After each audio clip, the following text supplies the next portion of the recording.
A Sailor at Sea, Part 1. It wasn't supposed to be like this. How did we end up here? All we were looking for was treasure, but we found our demise instead. Have we angered the gods?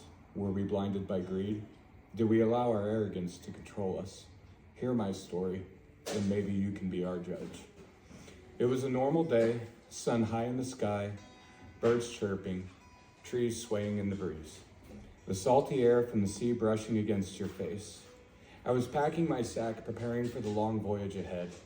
The captain had reached out to the whole crew, said he heard a rumor of some ancient treasure on an island shrouded in a thick mist, known only to those who have seen it, but too terrified to stop on its soil. He was very excited. He had that typical look on his face he got when we were treasure hunting. I had already been struggling with the decision to either stay at sea or settle down with my family on dry land until the end of my days. One more run, I had told myself. One more run, then I'll finally be done. Oh, what a fool I was. I looked out the window. My wife was hanging the laundry on the line, her porcelain skin glistening in the sun. Oh, how I love her. Her warm embrace after a long journey at sea brings me peace of mind. She begs me to stay home. But a sailor's life is at sea. I promised her this would be my last voyage. I just wish I knew then what I know now. My son and daughter are playing in the yard. They are still young, full of life, and no worries to be seen. Oh, how I love to awaken to their sounds of joy and laughter every morn. It makes this sailor one proud father. I pray they'll remember me, that they'll know I will always love them. I pray that they live rich, fulfilling lives and stay away from the sea, unlike their foolish father. I tightened the string on my sack, tossed it over my shoulder, and proceeded to leave the house. My wife greeted me at the door. She tried one final time to convince me to stay. But a sailor is a sailor, and when the sea calls, I shall answer. One last time, I promise her. One last time, and I'll make sure that we are set for life. Oh, how foolish I was. My love, my pearl, I should have listened to your words. Set my sack down and embraced you tightly, never to let you go again. But again, I am a sailor, and a sailor's life is to the sea. I began to head to the docks, my family bidding me farewell as I left my house behind. I could see our ship moored in the harbor. As I proceeded down the hill, a strong gust of wind picked up, almost knocking me off my feet. A warning? A sign? God's way of telling me to stay? No matter the reason, I continued on, the wind reverting back to the gentle breeze it was before. I could begin to hear the hustle and bustle from the town. Being midday, the place was as lively as ever. People coming in and out of shops, conversations happening from the windows down to the street, laughter and joy filling the air. Oh, how I should have stayed. As I passed the butcher's shop, he stepped out and offered me my usual slab of meat. I gave him the usual 5 copper pieces and proceeded on, cradling the meat in one hand and the drawstring to my sack in the other. This meat is going to taste divine, and I just know it. I wish I would have grabbed more. As I reached the docks, the harbor master greeted me. We exchanged pleasantries for a bit, then bid each other farewell as I began my final walk to the ship. She was a true beauty, her masts towering over all, casting their shadow upon me as my eyes drifted to the crow's nest. I could see the man moving things around so his position would be more comfortable. It's not easy to be up there, and takes a very brave soul to stay there. Crewmates began to greet me as I boarded the mighty vessel. I could feel the gentle sways of the sea while I walked upon the deck. How wonderful it felt to have my feet back on these planks. My footsteps began to echo as I descended below the deck. I entered my quarters, laid my sack on my cot, then turned around to prepare for my duties. First thing I did was stop by the cook and give him the meat I obtained from the butcher. He had a few ideas he ran by me, but he loved my stew idea. He had gotten some new ingredients and was ecstatic to try them. I went back above deck to help my fellow crewmates. We laughed and we chortled as we prepared our vessel to set sail, our sounds echoing throughout the harbor.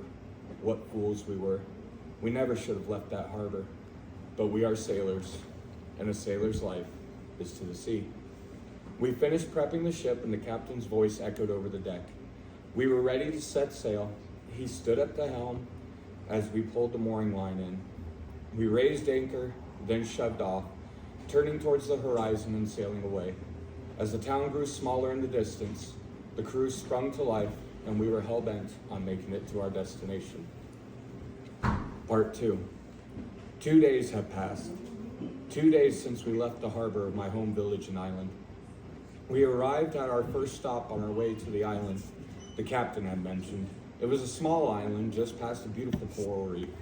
How I wish I could dive in and see all the marine life as they swim in and out of all the beautiful coral they call home. But we are on a journey, and we have no time for silly nonsense like that. The village on the island was small, much smaller than my hometown. A few shops and homes with a small harbor. We left our ship anchored in the bay and took a few rowboats to the docks. While the majority of the crew stayed behind on the ship, the captain, the first mate, myself, and 3 other crew members went ashore. Our only reason here is to restock a few supplies before the next stop. The captain veered off to go find some maps for our navigator so we may plan the route ahead. The rest of us wandered around in search of supplies and necessities while gathering information about the waters before us. No one here had ever heard of the island we were sailing to, but the villagers wished us the best of luck and bid us farewell.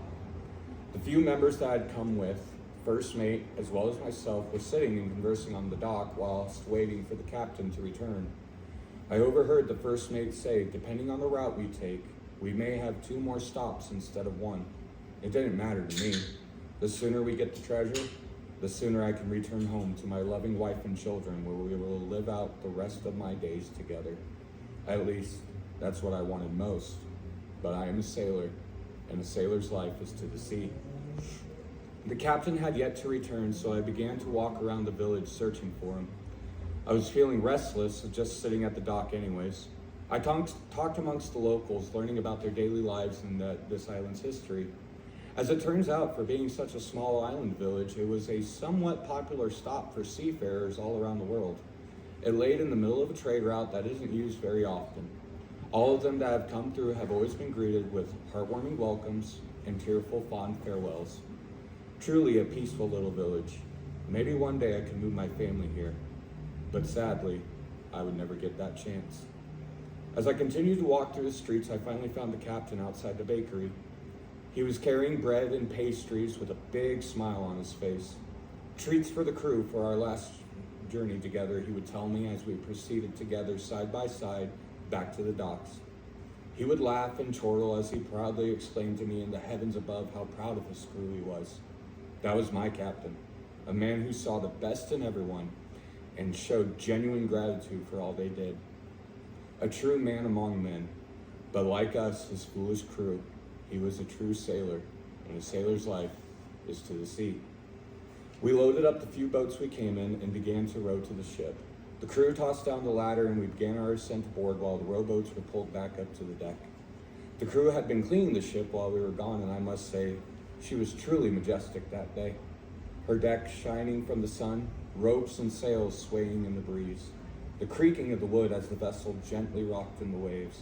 We raised anchor and set back out to sea.